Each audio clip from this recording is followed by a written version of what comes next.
है guys, I am Vicky Patel. अगर आप मेरे चैनल पर नए हैं तो चैनल को सब्सक्राइब करें और लाइक ज़रूर करें। अगर मेरा वीडियो आपको अच्छा लगे तो कमेंट ज़रूर करें।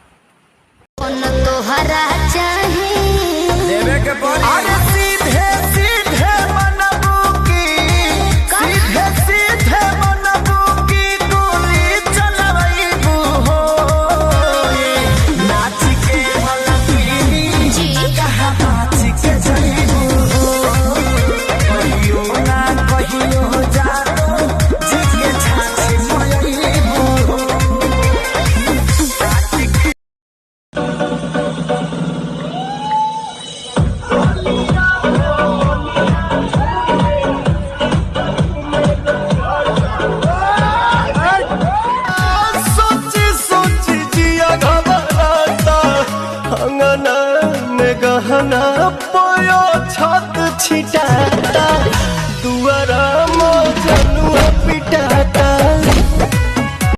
घूंघटा उठाव तनी रनिया हो धरती के चांद देख ली है। घूंघटा उठाव तनी रनिया हो धरती के चांद देख ली।